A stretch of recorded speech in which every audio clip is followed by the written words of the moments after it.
I'm Duncan McLeod, and this is the TechCentral show. Today's show is proudly brought to you by MTN Business. Visit mtnbusiness.co.za to learn more about their products and services, and we thank them for partnering with TechCentral to bring you these great interviews.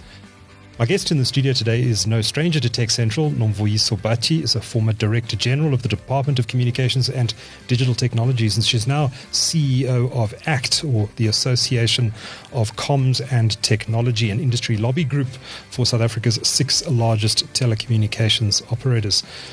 Nomvuyiso, it's good to see you. Welcome to the studio, and thanks for the time. Thank you for having me, Duncan. It's always a pleasure to come to your beautiful studios. Always. Thank you, and it's always great to host you here and to have these meaningful conversations. And there's a heck of a lot to talk about at the moment, actually. So much has happened. I'm very glad you're here, and we can unpack some of it. But let's start with Starlink and the satellite licensing process that is currently underway at ICASA. There's been reams and reams written about this. I think not all of it entirely accurate. Maybe from the ACT's perspective, could you give us an overview of this process that ICASA is going through at the moment, and ACT's sort of view on the controversy that we've seen around the licensing of Starlink and the talk about potentially changing the licensing rules in South Africa around BEE. What is ACT's broad view on all of this?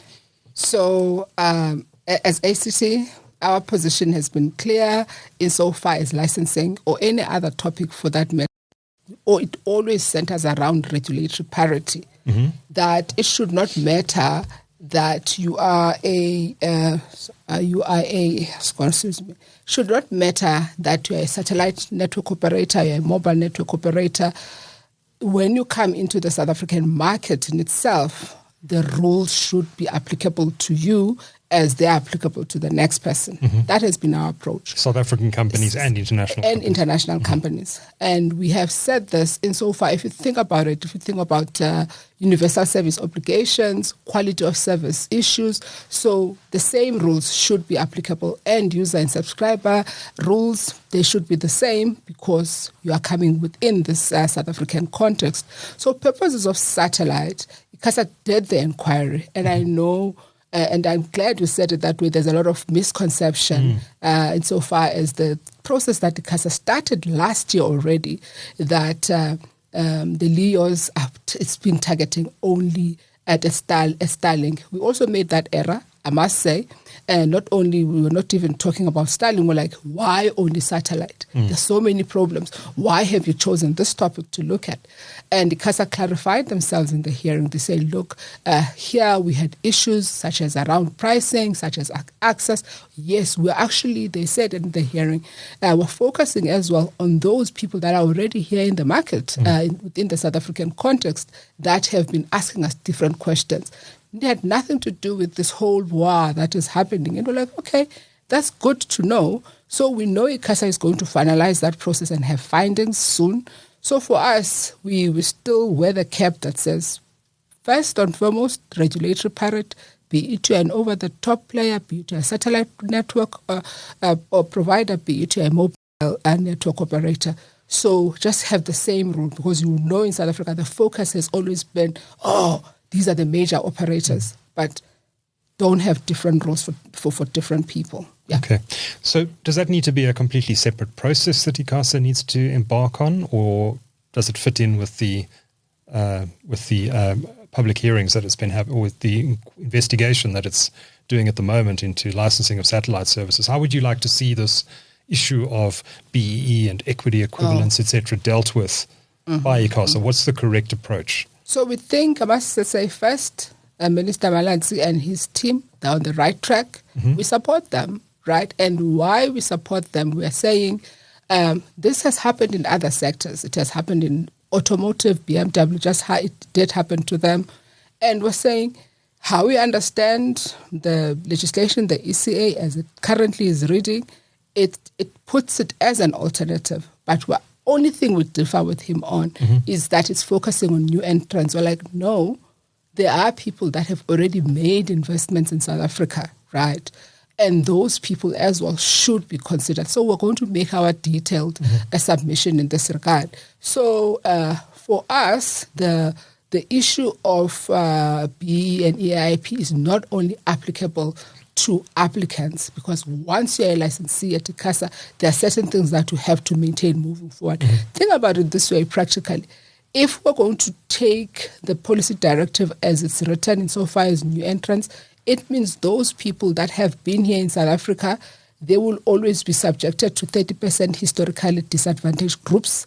And all the EIP, remember, everyone still has to have a triple BE certificate to operate, right? They'll still do all the other issues that are required from a DTI point of view, but over and above, they're required to do the 30% historically disadvantaged group. I'm saying, since you want to align that the ACA is aligned with the triple BE legislation, which is what the ECA intended to do with the amendment, don't only focus on new entrants. Make sure that the playing field is leveled for everyone, even those people that are already in the market. We know that the focus will be like, oh, but multinationals, but all these people are bringing investment. But there are people that have invested. That's why I pulled the example of BMW that has been here forever. But this happened in their industry. So we are in support, and we will be making more inputs quite detailed inputs to the minister, just to demonstrate and say, what happened when the ECA was amendment? What was the intention of the legislature in this regard, and how we propose it should be considered by him and his team? So if I understand what you're saying correctly, the requirement for the 30% HDP, or historically disadvantaged persons, is not contained in the Electronic Communications Act. It is. It is in the community. It's the first thing. It says 30% historically disadvantaged, I think, individuals, or, right? And then there's the or, and then it talks to Triple BE Act, equity equivalent. There's the or. It's in there. It's in there. The section 9(2) of the Electronic Communications So the ECA Act. is not the issue that Musk has a problem with. It's the It's requirements that ICASA has applied to licensing in South Africa. So it's an ICASA regulation issue, Correct. not a law issue. No. Okay, so it's probably fairly easy to remedy it.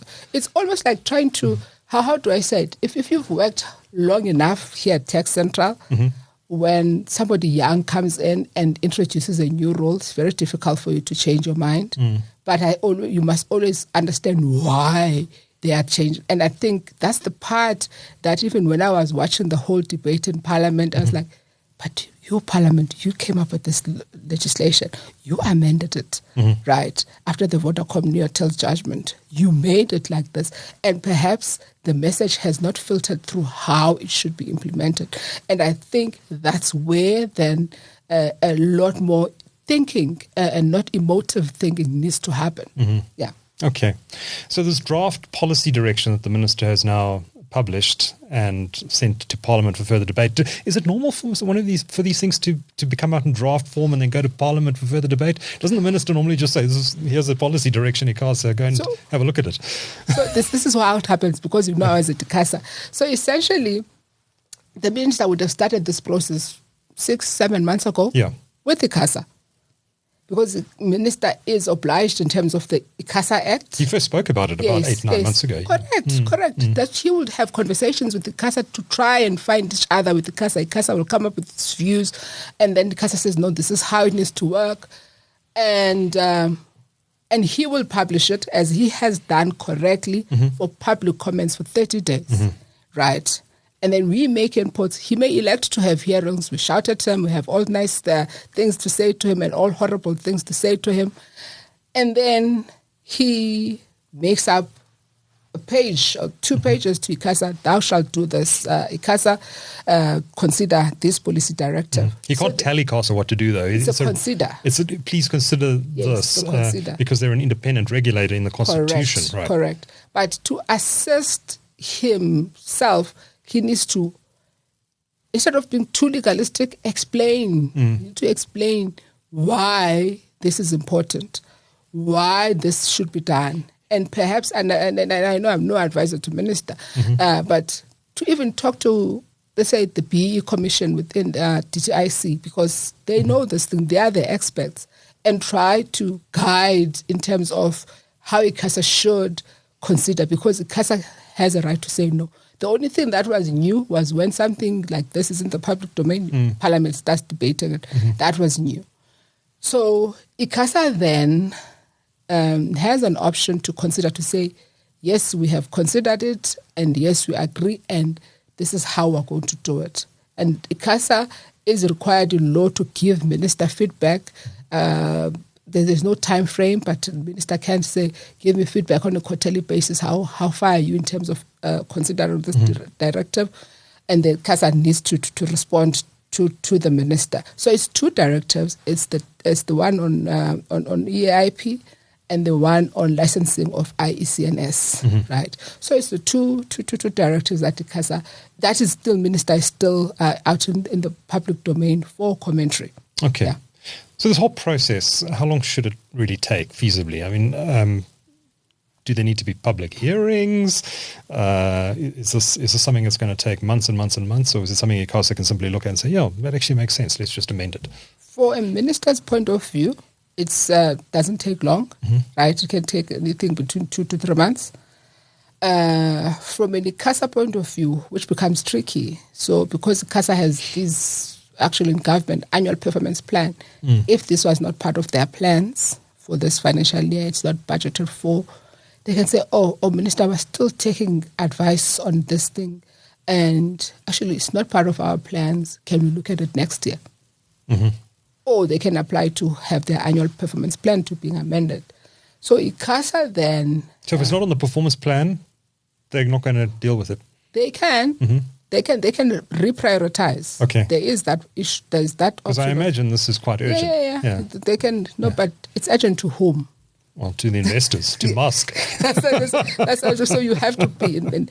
So assuming then they say, yes, we'll consider it, we're able to restructure our budgets and our planning, and ICASA then has a long road ahead to do. So they have to do a discussion document, which is 30 days.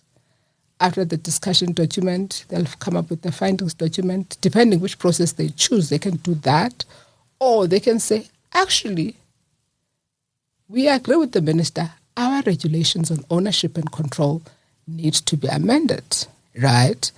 And in amending our regulations, which is the shortest thing that they could do, let's take it out for comments, considering that we have this policy directive, and we'll insert the new wording that is being proposed by the minister, and let's see how, let's almost feel the pulse of the market.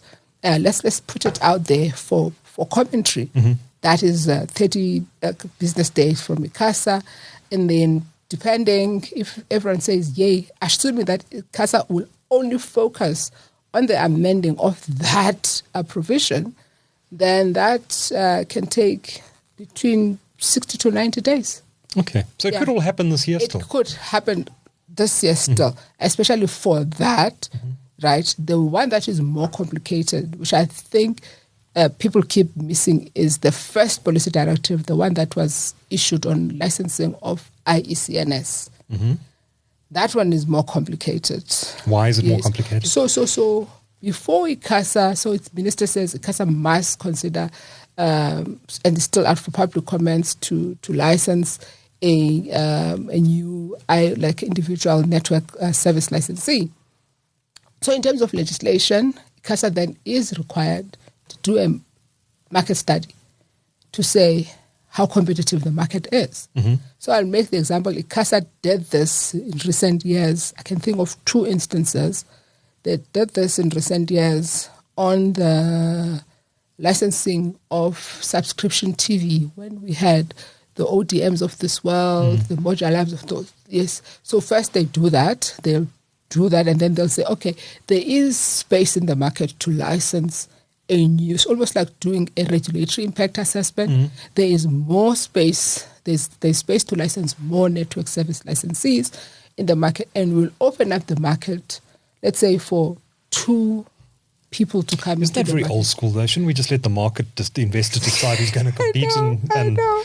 rather than spending months a regulator deciding whether the market's going to work or not? What does the regulator It's actually never, and you've seen it in these examples that I've given. It's never, whilst the CASA will say yes, the market will be able to function. We've seen in practicality, by the time the person comes in, well, they can't make a success. The pay TV market, opening up of the pay TV market was a disaster. Correct. You know it very well. So that by the time, because it's about the timing as to when you're coming in. So, and I know that, for example, a lot of especially the ISPs have been calling for this. That's why I'm saying for me, it's not even about the Starlink, that within the South African market, people have been calling in for a more opening up of a network licensing regime in South Africa. And if you think about it, that network is being built by only specific people in South Africa, not everyone. Even from a fiber point of view, you have your Vumatels, you have your dark fiber, the big guys. And those guys are just essentially doing only part of what is required for a licensee. But from what I understand, the policy directive then wants to really open up the market and make it competitive instead of you going and buying those licenses that are sitting dormant at ICASA. Yeah. Okay. Let's talk about what's going on in satellite, because it's really, really interesting. And Musk isn't the only game in town, although he does seem to be leading in the low Earth orbit space. Of course, Jeff Bezos from Amazon is chasing him hard with Project Kuiper. There's AST Space Mobile. There are a whole lot of established and startup satellite providers that are really eyeing this opportunity. I worry that we're going to look up into the sky in 10 years and not see stars, just little dots moving around all over the place. Correct. But what does the emergence of LEO satellites mean for South African telecommunications operators and our ecosystem here? Are companies like Starlink a direct threat to your Vodacoms and MTNs and Cell Cs and Telcoms? Or is it more about a co-opetition kind of environment where the big mobile operators will partner with the likes of Kuiper and Starlink to provide services to end users in areas where they don't have coverage? Or do you think the likes of Starlink eventually are just going to see themselves as telecommunications providers and see these in-market mobile operators as superfluous and, get out of our way, we're coming in? So no one is ever sure, but how we looked at it when we're doing our study internally, we said, actually, they are here to complement, right? Because let's be honest, there are areas in South Africa that mobile network operators cannot reach. It's a fact. We cannot say, well, force them to roll out because some of the topography is just not possible to have such a rollout. So what we say, we see it as complementary, and by that we say when you're coming into the market, people decide, right? Especially in those areas that there's just no services. They will decide that, look, for me, I am willing and able to pay X amount of rands to have access to this service. Yes, and I know there's so much noise about the specific satellite provider, and I was looking, the numbers are not, they don't have so many subscribers.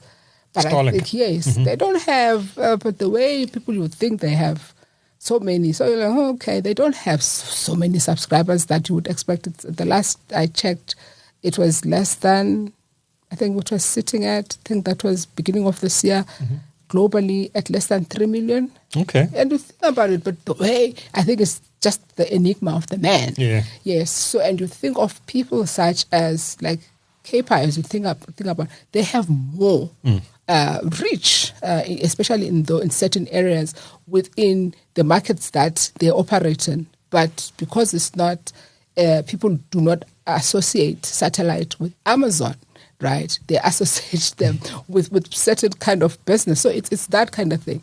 So for us, we're saying it's complementary. They are areas that it will require this. But I did see, I think I saw an article yesterday from your guys, which we were we kept nudging them at the science and innovation that what about SKA? Because we know the rules of SKA, about the quiet zone, about even mobile network operators are not allowed there. Or the only people that are allowed are radio and television, also by special circumstances. And no one has, because it's such, no one ever thinks of the Northern Cape, right?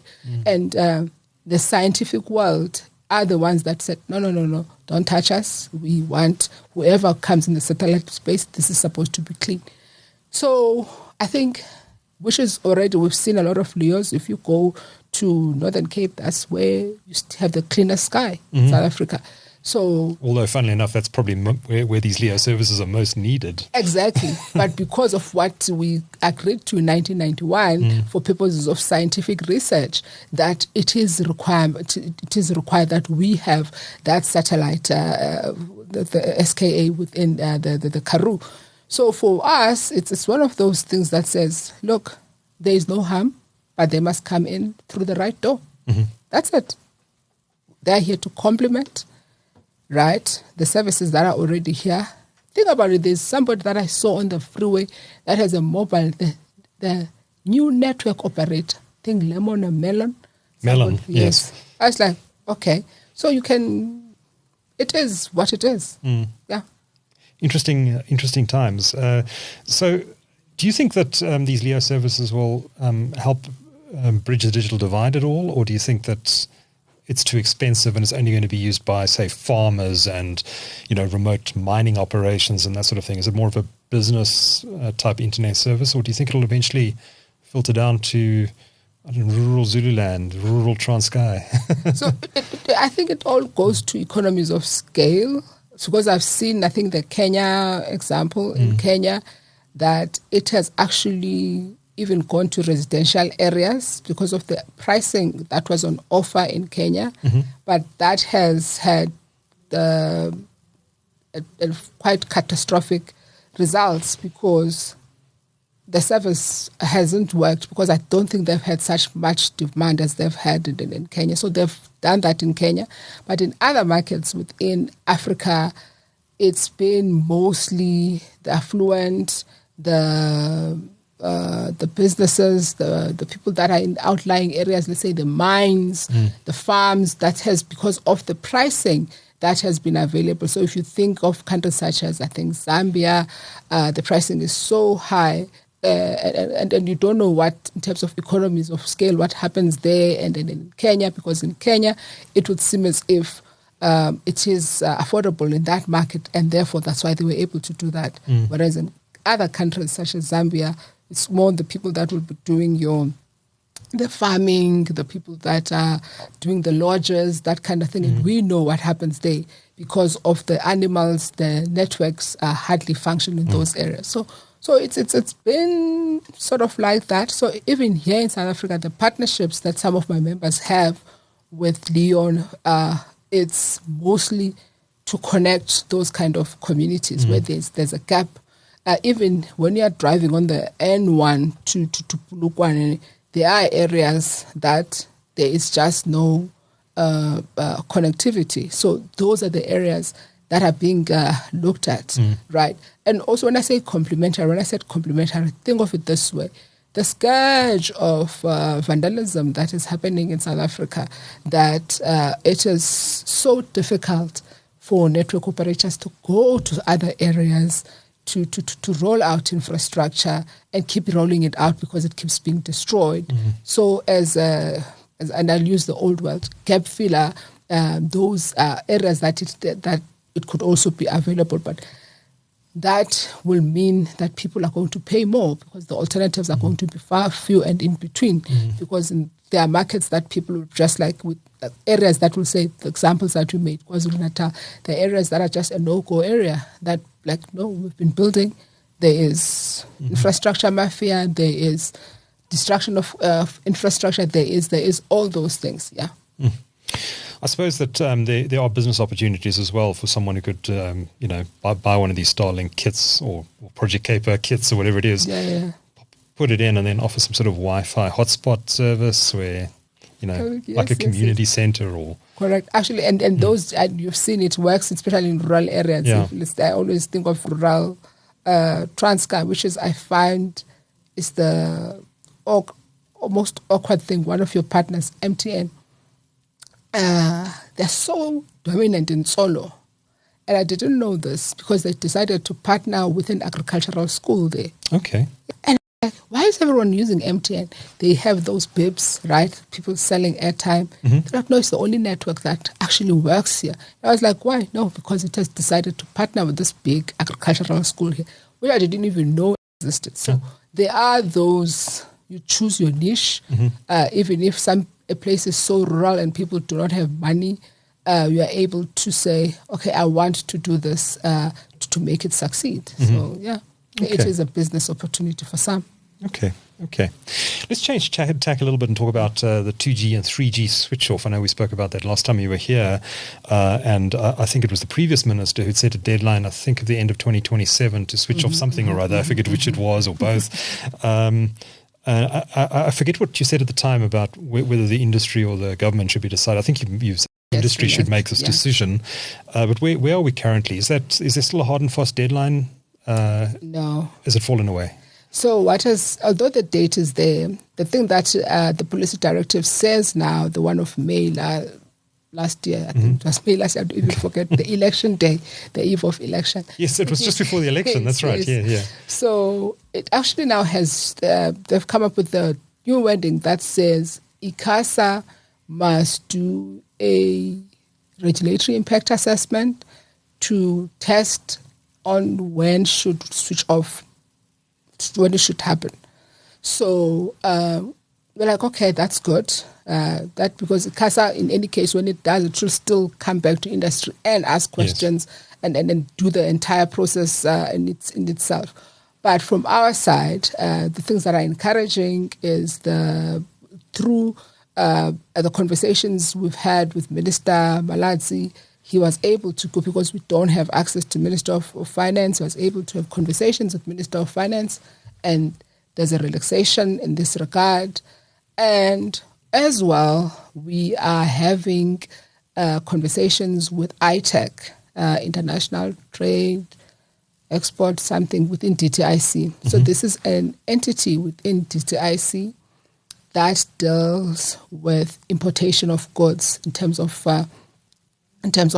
tax rebates, in terms of offerings that are happening. So we are having conversations with the chief commissioner there, and we are saying we'd like them to consider recommending to the minister the start of a transition period wherein the importation of obsolete devices in South Africa should be minimized, like removing of whatever tax incentives that were there, so that it's difficult for people to come in. So have a transition. We're not saying just boom, just advise those people that are bringing those handsets in South Africa, and then come then with a second option that says then the date of stopping the importation will be this. So there is that DTI process that is happening on their side.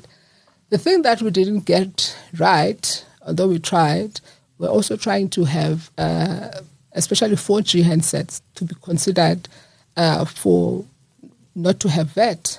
And you need to look at it in context. And I know people say, oh, and my members do not sell handsets. I always say this, they don't sell handsets. Yes, they benefit from handsets because somebody makes a call or does whatever the thing that they want to do goes to the internet. However, we are saying the VAT issue for this reason, simple reason. A person will move from a handset that is now 200 Rand, right? If you think of the entry-level handset for 2G handset, to a handset which is still quite affordable, but it's not affordable if you're looking at our employment rates of a handset of 1,800, right? Which is a huge jump. And now, yes, there is the rebate, the relaxation of the luxury tax, ad valorem tax, but we're just saying also for these type of handsets, consider not them to be VAT free. So we did make a submission to National Treasury, but it's only one way. So there was no response there. But it's one of those things that we're trying to say, connectivity, digital economy is what is going to make people to have access to jobs, all these things that are drive the economy. Correct. So, just consider that, but we know there are bigger problems compared to that. So there has been a lot of work that we have been doing in this regard. And as you may recall, the last time we had this conversation, we also reached out to ICASA to say start a process and think about it. I know you work with young people, they won't remember this. The first handset in South Africa was a 2G handset, right? Since 1994, ICASA has never withdrawn a type approval certificate, right? And we have suggested to them, it's still their decision, that they need to consider a process of removing a type approval certificate. Apologies, I'm so used to text. No. Yes, so a type approval certificate. Otherwise, you run the risk that you will have type approval certificates for obsolete technologies forever, right? If you think of television sets, AM, FM radios, all those things, so those type approval certificates will exist forever. So there has to be a process to, when something is obsolete, how do you remove the type approval certificate from an ICASA point of view? So ICASA has been open to starting this discussion internally, because they're saying no, they are uncertain how to do it. And we'd like, no, but there is a process that is set out in your act, but it might take longer, but start it, test the market. Yeah. But if you remove the type approval certificate, say on an old Nokia 2110 or something, what is the practical implication of doing that? Does that phone stop working? No. So what happens, especially for 2G devices? 2G devices will always be supported till the end of time. Anything 2G up until because there's so many machine-to-machine applications, so and many, IoT and all sorts of things. I like 3G. If we switch off 2G, it would be a disaster. Of course, it will. You think of your ATMs and all those things. So 2G will always be there, but there are devices that are specific that it's not even supported. Think about it. Like you would have read, I think I read it here, that there are devices that won't be supported by WhatsApp by a certain date, right? So you can't even do a software upgrade. So it's just there. Even if you have it, it looks obsolete. It's obsolete. So it's those kind of examples that when people that are involved in technology, they say there's just not even. I'll use this. There are no spare parts to fix it, right? It's not like your Landy that you can drive and then go next door and find a part. So there's just nothing that they can do from a software upgrade. So it's those kind of things that says. We even said you can start with 3G because no one is selling a 3G handset. No one is using a 3G handset. No one is investing in 3G. Start there. Test the market so that you are able to have all these obsolete technologies not being available and thinking you have to monitor things that do not exist. It sounds like we're going to end up with a situation where 3G gets switched off in the next couple of years. We're left with 2G, but on a much thinner sliver of spectrum. And then whatever spectrum is then freed up through that process will be made available to 4G, maybe 5G as well. Because they're already refarming the spectrum already. Already doing it, yeah. Yes, they're already doing it. So you're spot on, especially when it comes to 3G, because really very few people are supporting, OEMs are supporting 3G devices in terms of their systems. But because they know what it means to still support 2G, they will have those still in place. Yeah. I just want to come back to the tax issue then. National Treasury has scrapped the ad valorem or luxury tax on basic smartphones that cost less than 2,500 Rand. Does that go far enough? Should we even have luxury taxes on any smartphone? So I'll say no, but that's me thinking from a technological point of view. And however, if you're government, you have to collect revenue, isn't it? And handsets and I said, and devices is one of those things. It is not correct, though, to have anything that is technology related to be treated as a luxury. If you think about it, younger children these days, they're being referred, even if you apply for a school, grade 1, grade 8, you have to go to an app, right? And now, an app doesn't work on a 2G device. We have to be honest about it, right? They only work on a 4G device. You think about it from a health point of view. You go to cities that allow people to actually, especially in the major cities, to book primary health care at a clinic using an app, right? And you think about employment, that all the drives in terms of registering your CV and everything else, they will refer you for your CV to be kept on this huge thing that wherever they have, especially here in Gauteng and the Western Cape and KZN, they'll say an app. You think about, and those are just like the basic examples that I can think of. You think of somebody, a young matriculant applying for, let's say, university, applying for NEFSAS, isn't it? You are referred to an app. Some of us that watch news. And now, what has happened, and I'll talk from where I come from, because I was born and raised in East London. What has happened is, I'll make the example of university students. Come January, we have a city hall in East London, Buffalo City. Big, beautiful city hall. There are queues of young people with brown envelopes this January. The mayor has called in NEFSAS to assist people to complete forms. You won't see it here. You won't see it here because people here have access. Because remember, there are less internet cafes in such areas.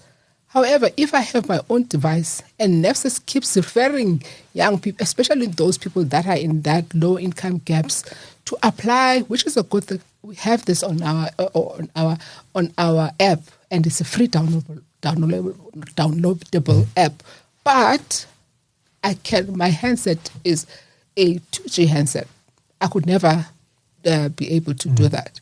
So for us, we said the initial thing was like, actually for both 4G, 5G, scrap the luxury tax, because we have seen in other countries, those that adopt technology earlier, there's a growth in the economy. I was just going to say, I mean, we want South African kids to be playing with AI and all these tools, and the only way they're going to do that is through a smartphone. Correct.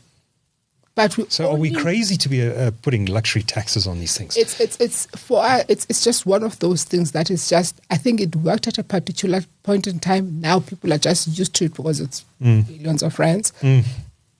I don't think it's correct, but I think the stance that they have taken on the 2,500, it's a step in the right direction, but I believe that you're still also limiting South Africans that, this is where you're supposed to be. And instead of saying, actually, we want the economy to grow, and in order for the economy to grow, people need to have access to these devices. And I know people will be like, look, but what will happen to the fiscus? And we are saying that the fiscus, if the digital economy functions properly, you bring in competition, you make sure there's regulatory parity, you make sure that there's devices available in the market, young people are able to figure, whoever thought there'll be content creators, whoever thought all these things will happen, that the economy in itself finds answers. The government doesn't always have to say, this is how we're going to make money.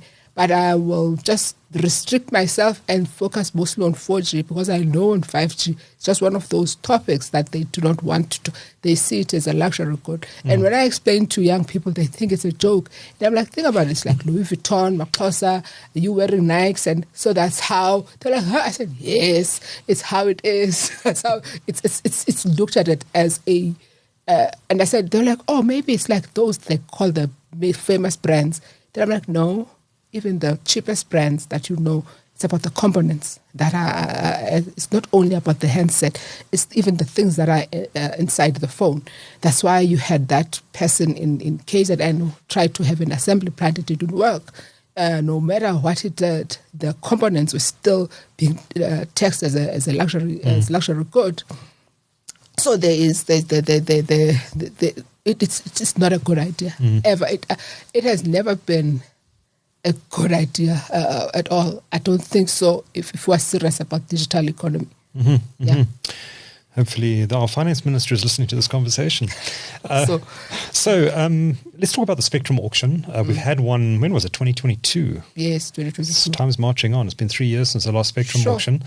There were plans, I believe, to have the next one by the end of March 2026, which is the end of ICASA's financial year. I see they're now talking about holding the spectrum auction in the 2027 financial year.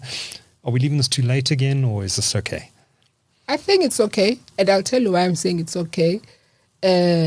Because if you think CASA and everyone is being honest, we have not derived what we thought was going to be derived from the last auction.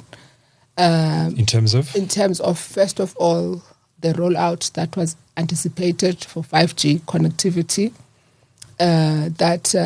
the rollout is not where ICASA had anticipated, because ICASA had the outside-in rule, and network operators, they know you can't make money in rural areas. They started with inside-out. So they just ignored ICASA? No, not even, because you have to be able to pay for that rural connectivity, isn't it? Yeah. So it was Germany that pioneered that model. It was Germany, which is a total different market in itself. But the idea is build the infrastructure in the rural areas first and then in the cities. Yes. But the demand is in the cities. So. Correct. So that's the first thing. The second thing is the whole issue of obligations. So the universal service obligations that they were placed on licensees, they were only finalized last year, 2024. Oh.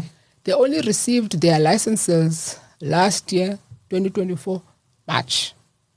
And ICASA, yes, no one ever thinks about those. And ICASA says, well, we want you to roll out 50% of these obligations within 1 year. Yes, I love how you and which was a near impossible task. And we kept writing to ICASA, even our members met with ICASA individually. ICASA says, it's possible. But one of the things that was evident, that was the making sure coordination within government, the entire government system, so that there is an understanding that no network operator can just rock up at a clinic and just install, or rock up at a library and just install. There has to be a person that would have said, okay, you will meet person X, and this is what will happen in this regard, and this person will give you their ID for purposes of RICA and all those things.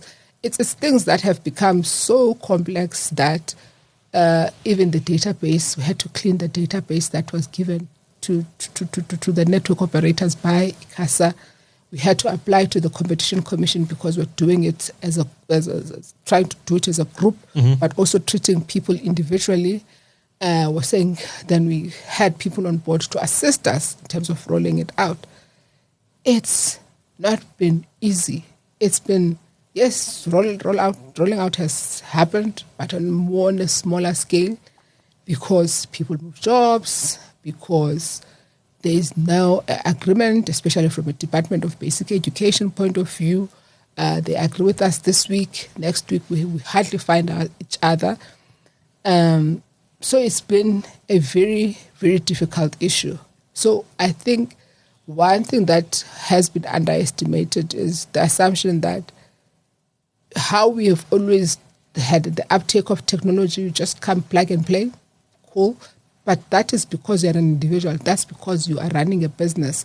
Everything is within your control. Whereas in such environments, there are issues of privacy. There's issues of ensuring that you have like in certain area, Limpopo, Eastern Cape, KwaZulu-Natal, some of the schools have closed. The list has to be reviewed. So it's been just one of the schools, and the health has been the greatest, challenge for us in terms of even our members. So the 50% was never going to be met. Just one of those things that are within our eyesight as ACT. So it's this issue of the rolling out of infrastructure and the issue of universal service obligations. But there's more other things that have not been achieved, which are not within our line of sight, which I'm sure ICASA knows as well best, because network operators are required to submit compliance reports, and they will say these, and because they have to be certified, they will say these are the areas that we're falling short, these are the areas that we are succeeding. So ICASA is aware of all the challenges that are being faced. Yeah. To what extent when the spectrum auction happened and in the year or two after that, we had excessive load shedding in South Africa. To what extent did the need by the telecommunications operators to build resilience into their network, spend huge amounts of money on battery backup and generators and all that sort of thing, impact their 5G deployment? It did. Actually, that's one of the reasons we told ICASA, especially in 2023, we said funds had to be shifted around and they will have to prioritize the current existing customers in ensuring that there's alternative power supply available. And we said to ICASA some of the requirements that they put forward for 5G rollout will not be realized. Yes, they had then one-on-one meetings with our members to actually understand the scale of what was happening. But you'll recall there was a certain period that this was a challenge. But to ICASA's credit, the very same year, they did an inquiry on the impact of load shedding to the sector. Forget that they only published their findings last week. That's a story for another day. But they recognized that indeed the load shedding had such a huge impact on our sector during that period. Now we're having a new issue, which is water and an unavailability of water. And our sector is not a priority sector from water. And remember, we don't use clean water from data centers. And we're affected in Gauteng, Western Cape. When I say Western Cape, I mean Cape Town and Durban, because that's where major data centers are. And we just started the work that we need now to be water experts. And that is also going to have an impact, that you'll always have services in areas that already have, because people have to shift funds. You take your CAPEX spend that you meant to roll out infrastructure. You're like, okay, I need to fix this because my highest paid customers do not have available services. And that's what happened during load shedding. You should have seen the cost of diesel. You should have seen the cost of alternative power solutions. When you're looking at the financials, you're like, wow. I mean, looking at, there's a time that we were looking at from just the maintenance of infrastructure, load shedding, all the things that happened that year, just looking at and building new infrastructure, just our members, in excess of, we calculated over a period of 2 years. From an investment, it was in excess of 150 billion. 2 years. And we're like, no, it can't be. And we keep like, okay. Like even now, there's some data that we received during that period that we're like, it cannot be that we've actually brought in people on board, that the amount of money that was spent in 2023